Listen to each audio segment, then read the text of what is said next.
Welcome back again. It's Mr. Chaim Zaapo from Port Yad Leibovich, Netanya, coming to you with our final installment, our final lesson on the wave. And now we're going to take a look at the characters of the wave and how they change. And our goals for this lesson are, can we follow the development, that means the growth and change of Laurie, David, and Robert in our story, in our novel?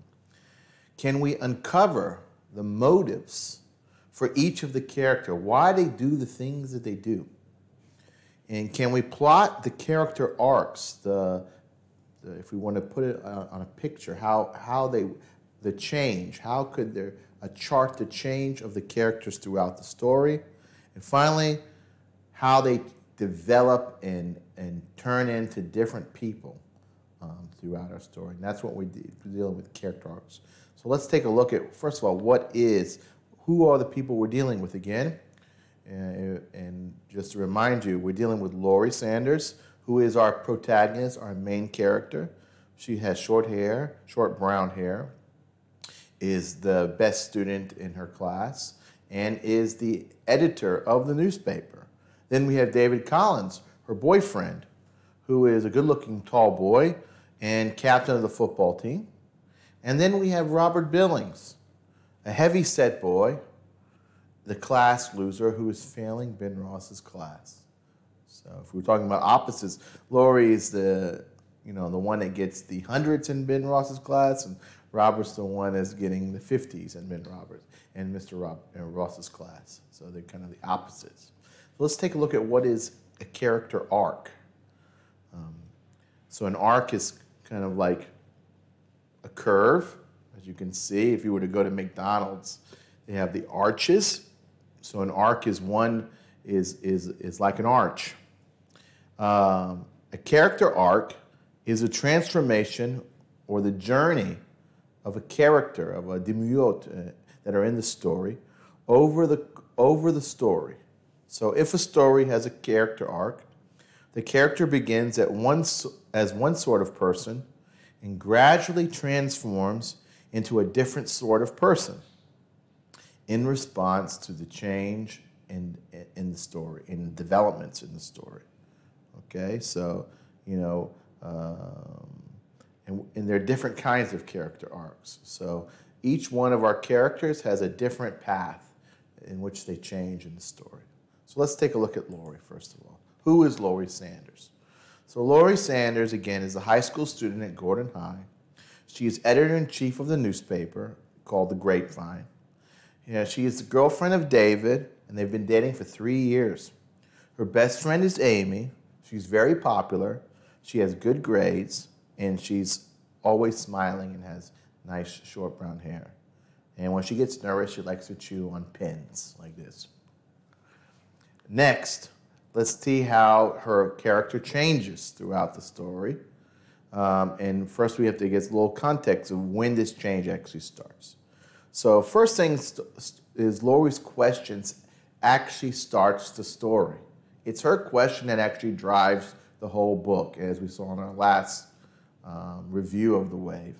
And let's just quickly go over when that happened. Ben Ross is a history teacher. He shows the class a movie about the extermination camps in the Nazi Germany. So he shows them a movie about the Shoah. Ben tells the class that the Nazis made up less than 10% of the German population. Amy asks, why didn't anyone try to stop them if they're only 10%? Eric asked, how could you slaughter 10 million people without someone noticing? And Laurie asked, how could the Germans sit back while the Nazis slaughtered people all around them and say they didn't know about it? How could they do that? How could they even say that? And this is the quote from Laurie. I didn't even paraphrase. That's what she actually says. So our question is, what surprised the classmates about Nazi Germany? How the Nazis, or even better, how the Germans who weren't Nazis allowed the Nazis to do what they did. And also, how they could say they didn't know. So that's her question. Her question actually drives the story, and it actually drives the change in Laurie. So she pushes the beginning of the wave, and the wave actually changes Laurie and the school. After class, Ben Ross didn't know how to answer Laurie's question. The answer wasn't in the book. They must experience it, he said. So the next lesson, he writes on the board, strength through discipline. He explained it by saying, to have the power and success, you have to have discipline. Ben gives the students activities in order for them to feel discipline. They need to sit straight in their chair. They need to come to class and find their seats as quickly and orderly as possible. Ben gives the students rules to obey. What exercises Ben give the students? Exercises where they can feel discipline, sit straight, come into class in an orderly fashion, answer questions by saying, yes, Mr. Ross, or Mr. Ross if you have a question, or even if you have an answer, Mr. Ross, and standing at the side of your chair. The next day, Ben adds the word community to the motto. The whole class stands and says the motto. First, Laurie and Brad do not join the class. They're the only ones. And then also later on, they stand and say the motto. And here's a quote from the story. A few students, including Laurie and Brad, did not join them, but sat uncomfortably in their chairs as Mr. Ross had the class repeat the mottos again. Finally, Laurie rose and then Brad. Now the entire class stood beside their desk. Why do you think Laurie did not join them? Okay, so this Laurie not joining the class gives us an insight into Laurie. Something feels wrong to Laurie about this whole saying these mottos and standing together. And it might be because, again, she knows who she is and she's very individualistic. She knows what she believes. And she doesn't want to be told what she believes. But later we see in the same class that she finally did join the class and she did stand up and went the motto. So we can see that there are what's called peer pressure involved. That when you see everyone doing something like standing up or and saying things, that you join them. Think about going to a football game, and when you stand in the crowd and the crowd cheers, you want to join them. You feel the pressure. It's a kind of a good pressure, but you feel the pressure and you want to join in. People don't want to be left out.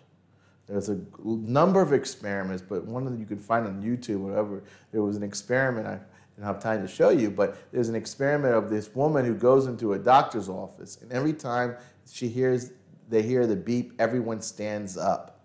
And then when the beep is over, they sit down. And she's sitting there wondering what's going on, and nobody tells her anything. And eventually she starts to stand up when she hears the beep too. And this goes on for a good half an hour. Nobody told her that. She just joined in with what everyone else is doing. Laurie defends the way. So at the beginning, even though Laurie didn't want to stand, we can see that she's at the beginning actually joins the wave and defends it. Let's see how she does it. At dinner, she tells her parents about the wave. Laurie describes it. It was incredible. Everyone was saluting, repeating the motto.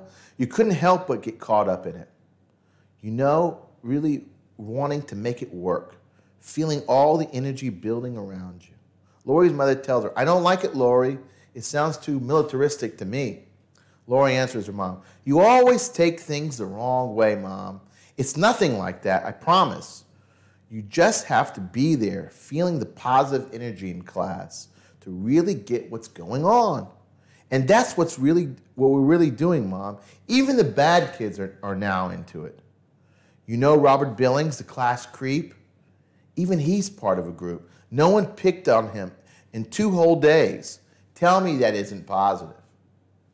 So why does Laurie defend the wave from her mother? Because she really believes that the wave is doing good things. That it's really making everyone participate and feel equal, and it has positive energy. And she doesn't want her mother to put bad thoughts about the wave in her mind. Okay. Let's continue.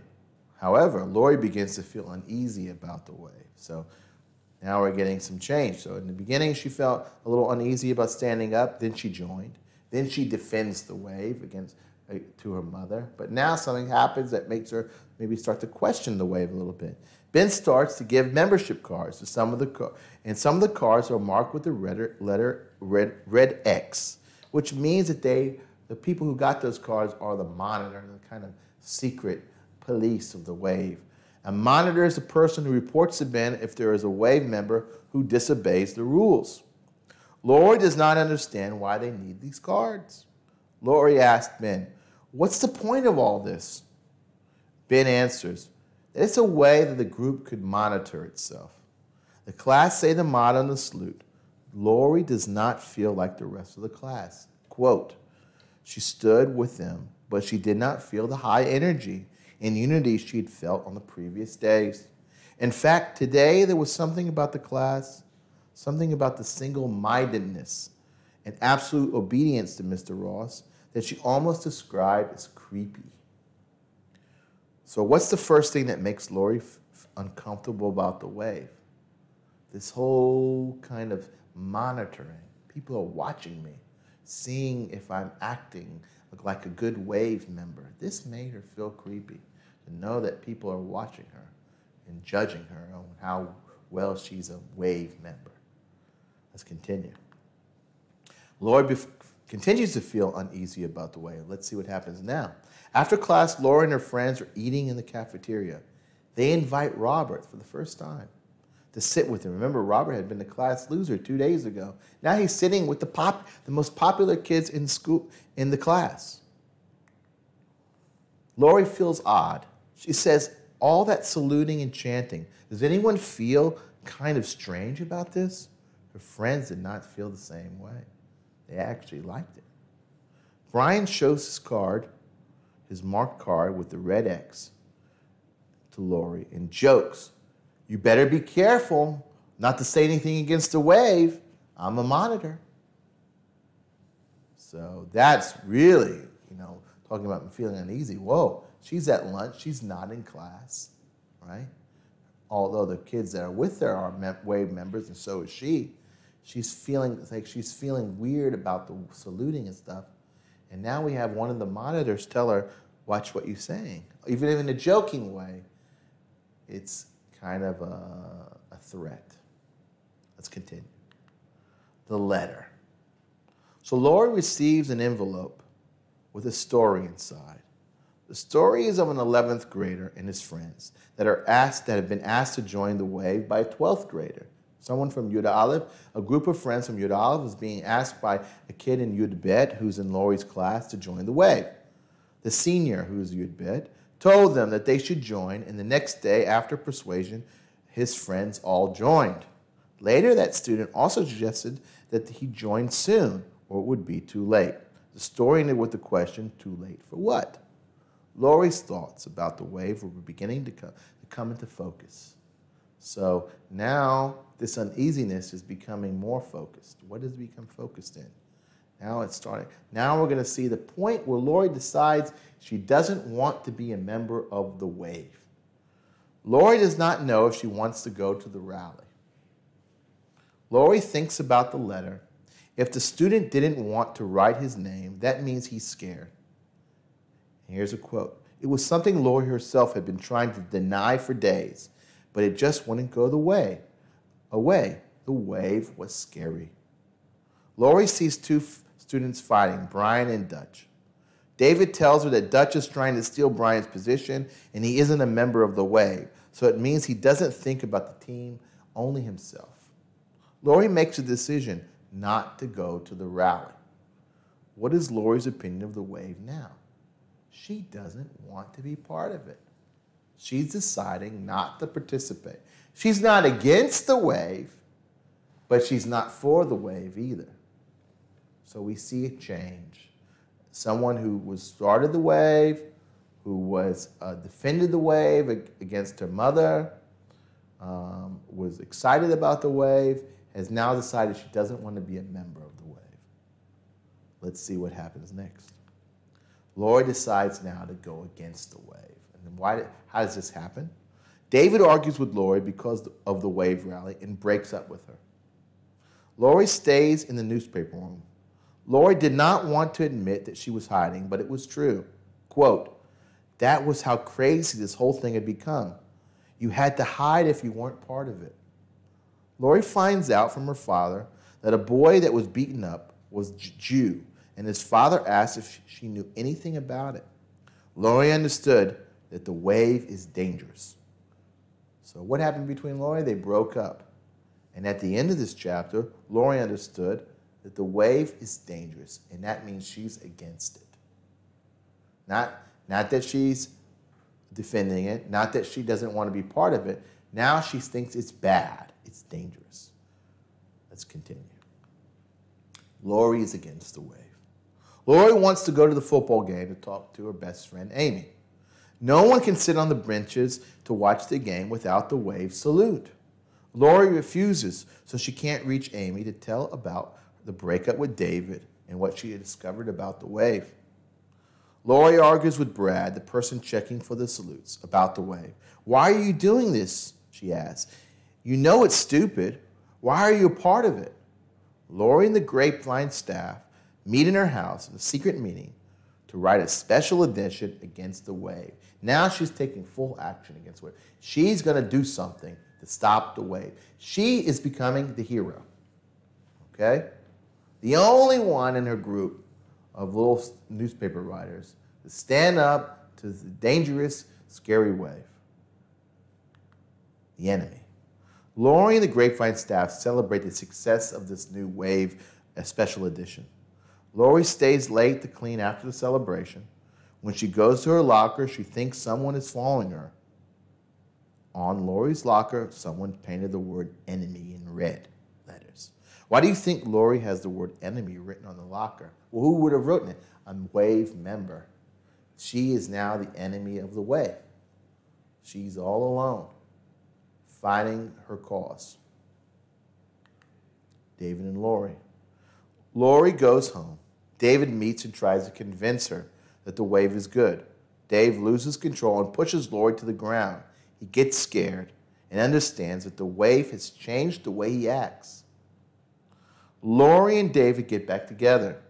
They go to the home of Mr. Ross and tell him what happened and what they think that the wave should end. What did Laurie and Dave tell Ben Ross? Probably what David did to Ben and how it's dangerous because of the wave. What David did to Laurie. Let's continue. Vindication. Ben sets a rally at school. All wave members will meet the national leader of the wave. Laurie and David at first do not understand because Ben had promised he will end the wave. Laurie and David go to the rally and they find out that Ben did not lie. Ben showed the students a film of Adolf Hitler as the leader of the wave. Laurie and David tell Ben it was an important lesson. Amy runs to Laurie and hugs her. According to Ben Ross, who is the wave's true leader? Well, it's Hitler who's the wave's true leader. Okay? And we'll catch up with the end of Laurie's character arc. Oh, we still have a couple minutes left. Let's go take a look at it now. So let's take a look at Laurie's character arc. So Laurie's character arc is the classic, a lot of movies have it, a lot of stories have it, the character who becomes a hero. Okay? So if we take both the yellow and the red side, okay, the yellow, and then we have the red side, okay, we see that there will be a transition. So the first thing in her arc, she wants to be part of the wave. She's like everyone else.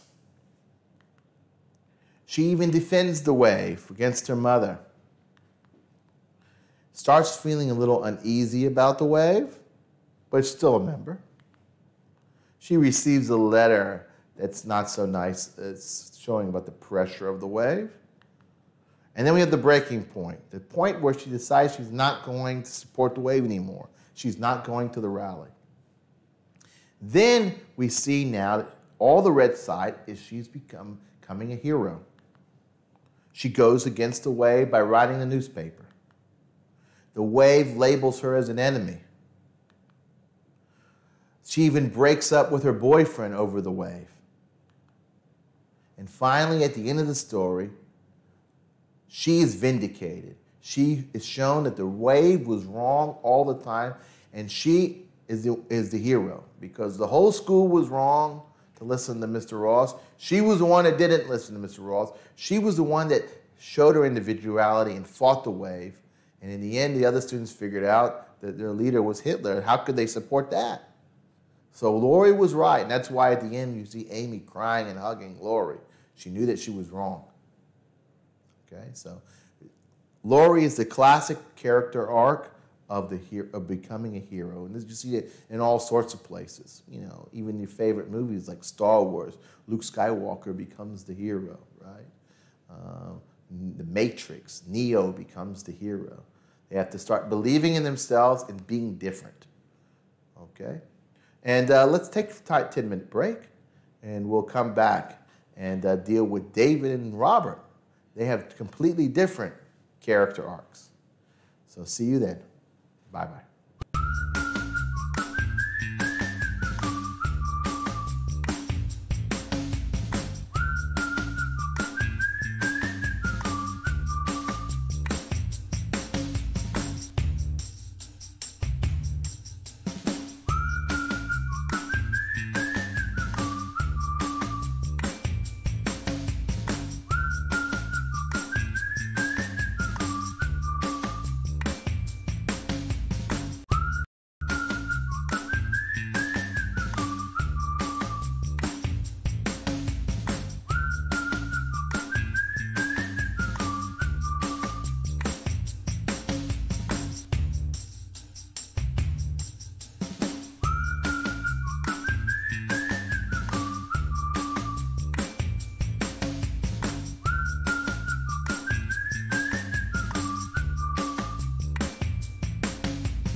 Welcome back to our continued learning about the wave and the different character arcs.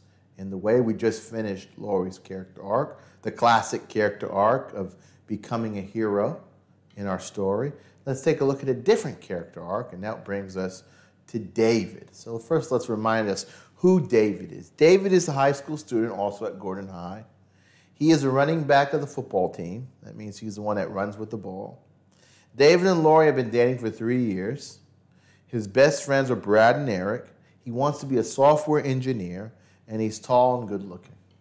So let's see how David changes throughout the story. So first, David is an early supporter of the way. Let's see how he proved that. In the beginning, in the very first class, David joked in the class during the first lesson of the wave when Mr. Ross was teaching the correct sitting position. He actually made a joke. But later, however, at the end of the lesson, it was David who came up with the idea of arranging the students when they stand outside of the classroom in order that they could reach their desk in the fastest possible way. He even reminded Laurie of the correct procedure, the correct way to answer Mr. Ross's questions. After the lesson, David even defends the new teaching method. So after the lesson, they leave the classroom, and he says, "Hey, but don't knock it," David said. "That was really different. It was like when we all acted together, we were more than just a class. We were a unit. Remember that, what Mr. Ross said about power? I think he was right. Didn't you feel it?" So David, after the end of the class, was really a strong member of the wave. He actually felt it and was thinking about it, how he could use it. Let's continue. Next thing we see David doing is he introduces the wave to the football team. In the second lesson of the wave, David learned about the second motto, strength through community. Once he heard this motto, his thoughts moved to the football team.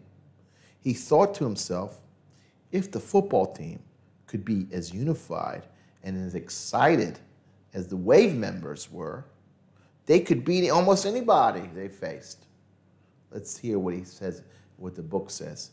"Well, we could win," said David. "I'm not saying we'll be able to go out and destroy Clarkston on Saturday. But if we start trying to be a team, I bet we could win a few games." And this is David talking to the team. Most of the members of the football team were there by this time, and David looked around at their faces. He could see that they were interested. "Okay," said one, "what do we do?" David hesitated for a moment. What they could do was the wave. But who was he to tell them? He'd only learned of it the day before himself. Suddenly he felt someone nudging him. "Tell them," Eric whispered. "Tell them about the wave." Well, what the hell, David thought. "Okay, all I know is that you got to start by learning the mottos. And this is the salute." So David is teaching the football team about the wave. David now defends the wave against Miss Sanders. Remember, Laurie was also defending against her mother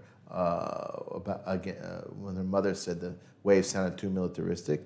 And later on, Laurie tells David the next day on the walk to school what Laurie's mother said.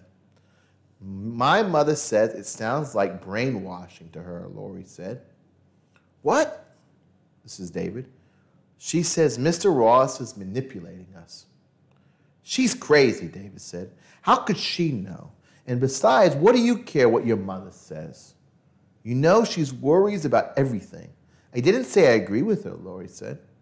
"Well, you didn't say you disagree with her either," David said. "I was just telling you what she said," Laurie replied. David wouldn't let it drop. "How does she know anyway? She can't possibly understand what the wave is about unless she's been in class to see it work." Parents always think they know everything. So again, David is even a more powerful defender of the wave than Laurie.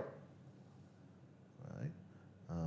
Saying that she had to be there to see it and how great the wave is. David is a full believing member. David dumps Laurie because of the wave. That's how important the wave is to David. Let's see how this happens. Laurie had decided she wasn't going to attend the wave rally. David tried to convince her to come. Laurie refused, and said that the wave had gotten out of hand. David was shocked after she attacked the wave. He then struck back at her and said she was only against the wave because it made people equal, and she was no longer the princess and the best in the class. Let's hear what the text says. David squinted at his girlfriend. "You know," he said, "you're just against this thing because you're not special anymore. Because you're not the best and most popular student in the class now." "That's not true. You know it," Laurie gasped. "I think it's true," David insisted. "You know how the rest of us felt listening to you always giving the right answers, always being the best. How does it feel not to be the best anymore?" "David, you're being stupid," Laurie yelled at him. David nodded. "All right, if I'm so stupid, why don't you go find yourself a smart boyfriend?" He turned and walked away towards the gym. What do you think? Is David stupid or clever? So I wouldn't say he's either being both, but David is definitely a supporter of the wave. And the wave is more important to him than his girlfriend that he's been dating for 3 years. Think about it. Something that just started 4 days ago is more important than your relationship you've had with a woman you love for 3 years. Nothing's going on. Something crazy, something powerful is going on. Let's continue. David loses himself. After Laurie published the newspaper against the wave, Robert and the other wave members stated that Laurie must be stopped. David and Brad are chosen to go and convince Laurie to stop writing her lies. David waits for Laurie to walk home and confronts her. He tries to convince her again to stop and join the wave. She refuses and tries to run. David then grabs her arm and tells her to stop writing. Laurie responds and says she will continue to write, and they can't stop her. Then David loses control. Let's see what the text says. But Laurie only struggled harder to get out of his grasp. "I hate you," she cried. "I hate the wave. I hate all of you." The word struck David like a hard slap in the face. Almost out of control, he screamed, "Shut up!" and threw her down onto the grass. Her books went flying as she fell roughly to the ground. Why does David lose control? Losing control because he's totally become a different person. He's not the loving boyfriend who's thinking about college and thinking about football and so on. He is a believer in the wave, and if someone is against the wave and trying to stop it, they are the enemy and must be stopped no matter what. He is totally become a different person. He has lost a sense of who he is. Let's see if he can turn around. The realization. After throwing Laurie down and hearing her cry, it's as if David woke up out of a trance. He didn't know who he was. How could he treat the girl he loved like this? He saw for the first time how the wave had changed him. Here's what the text says. David held tightly. "God, I'm sorry," he whispered. He could feel her tremble, and he wondered how on earth he could have done something so stupid. What could have made him want to hurt the girl, the one he really still loved? Laurie pushed herself up slightly and sat sobbing and gasping for breath. David could not believe it. He felt almost as if he were coming out of a trance. What had possessed him these last days that could cause him to do something so stupid? There had been denying that the wave could hurt anyone. And at the same time, he hurt Laurie, his own girlfriend, in the name of the wave. So let's take a look at David's character arc. David's character arc is not the character arc of becoming a hero. David's character arc is the character arc of descending, of someone who's normal or the hero, losing it, losing who they are, and going down a dark path. So David before the wave, happy, good boyfriend to Laurie. David is an early member of the wave. He's one of the first. David brings the wave to the football team. Now he's spreading the wave outside of the classroom. David defends the wave against what Laurie's mom said as brainwashing. David dumps Laurie. Look at the descent he's going. He's totally into the wave. David becomes violent. The wave has changed and it made David someone who's not, something he would never have done. It caused him to do this. Finally, at the end, there's some redemption for David. David realizes he's been wrong when he hurts Laurie. But this is not a happy character arc for a character. This is an example of someone who's descending, who's losing what he has, and becoming a different person, someone that's not good. If you want to talk about movies like this, you could talk about, again, another example of Star Wars. If you watch the prequels, Anakin Skywalker becoming Darth Vader. Another example is Citizen Kane, where he loses everything at the end. Or if you watch Raging Bull, Jake LaMotta, he goes and becomes a hero. He was a hero, then at the end he loses everything. So this is a tragedy, the story of descent. That brings us to our last character, Robert. So who's Robert Billings? Robert Billings is a high school student at Gordon High. He's failing Mr. Ross's history class and probably some other ones. He has no friends and sits alone at lunch. Robert is labeled the class loser, and he's heavyset. And people pick on him. People pick on him. They make fun of him all the time. The untouchable. So the novel begins with Robert having a "kick me" sign put on the back of his back by Brad. So here, like example, someone sticking his sign on your back. Later, we see him sleeping in Mr. Ross's class during the film about the Holocaust. The chapter ends with Mr. Ross trying to warn Robert that he needs to change or he will fail his class. Ben, speaking afterwards to himself about Robert, reveals that he believes Robert acts that way because he is living in the shadow of his older brother, who was popular, the perfect athlete and student. Later, we see Robert sitting down to eat in the cafeteria. As he sits down, two girls leave the table, and he is left eating alone. David comments to Laurie about it. There were two girls from Mr. Ross's history class sitting at the table Robert chose. As Robert set his tray down, they both stood up and took their trays to another table.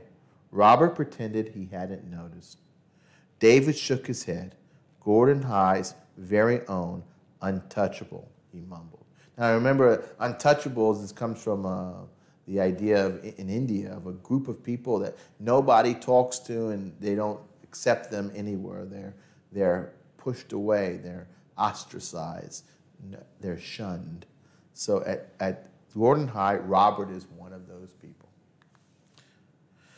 Let's see him change, though.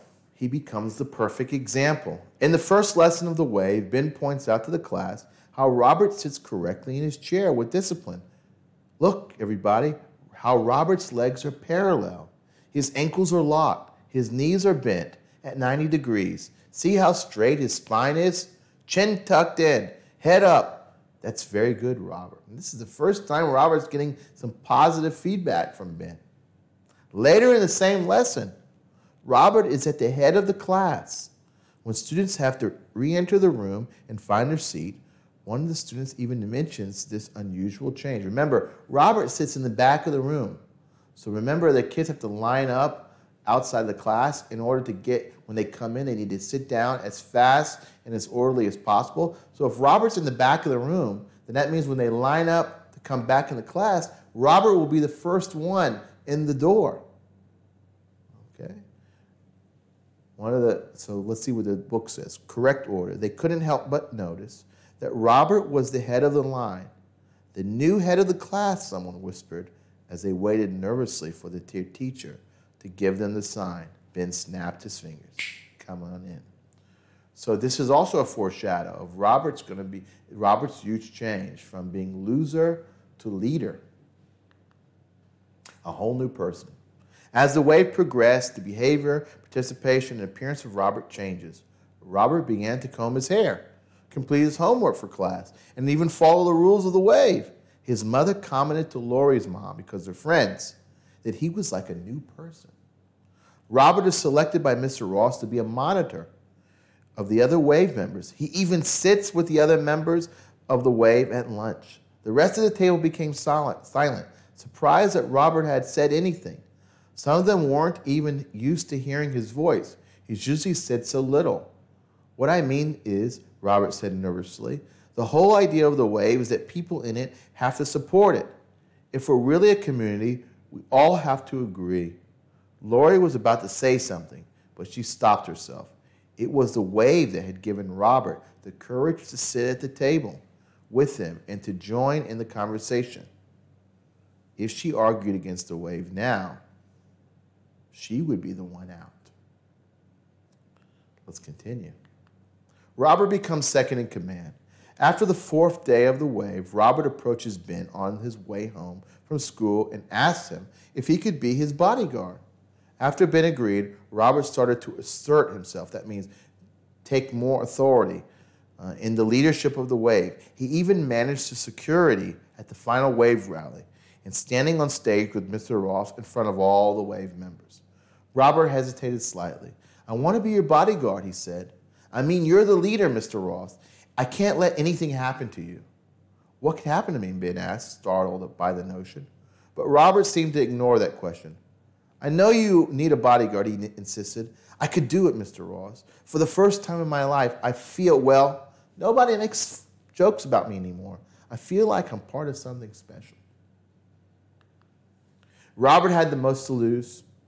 After Ben the final rally of the wave, which he ended the experiment and shocked the students, it was Robert who was affected the most by the end of the wave. He turned and was about to leave the stage when he heard a sob and saw Robert leaning against one of the television sets, tears running down his face. Poor Robert, Ben thought. The only one who really stood to lose in this whole thing. He walked toward Robert. Why did Robert have the most to lose? Because Robert had risen the most. He'd gone the highest of any of the members from what was before the wave. He had changed the most. What do you think will happen to Robert? Now that's when you leave it. Is Robert going to have to go back to being the loser? Or can Robert keep the change? And again, unfortunately, when people who leave cults, they go back to what they were, and that's why they want to stay in the cult. So Robert's crushed. Robert's fearful that people are going to pick on him again. So let's take a look at Robert's character arc. Robert's character arc is a classic rise to power, like in The Godfather, Michael Corleone, who didn't want to be the Godfather, didn't want to be a criminal, and then he gets slowly brought into the family again, and at the end of the movie, he's the Godfather, not his father. He's replaced his father. So let's start with Robert's rise to power. He begins as the class loser, no power. Then he becomes the perfect example for all the students in class. Then he changes and becomes a new person, looking different, acting different. Then he's accepted by the group and sits with them at lunch and starts to talk. Then he actually becomes the bodyguard, second in command only to Mr. Ross. And finally, at the top of his power, it's taken away. He loses the most, loses his power. So what do we learn? That you could follow the development of Laurie, David, and Robert, and it tells us about why they act the way they do. Why is Robert the most, loves the wave the most? Because he had the most to gain from the wave. Why does Laurie naturally against the wave? She has the most to lose from the wave, right? You can plot the character's arc, Dave. You can see how they progress and change. And if you'd like, on your own, I put a link for you on YouTube. If you'd like to talk about, if you're into movies and character arcs, here are the top 10 character arcs you can see in different movies. It's a great link, and you can learn something from it. But hopefully, understanding the change of the characters in the wave also gives you an insight on what they think and why they do the things they do. Till next time, thank you for joining me, and I hope you learned something. Stay safe and stay healthy.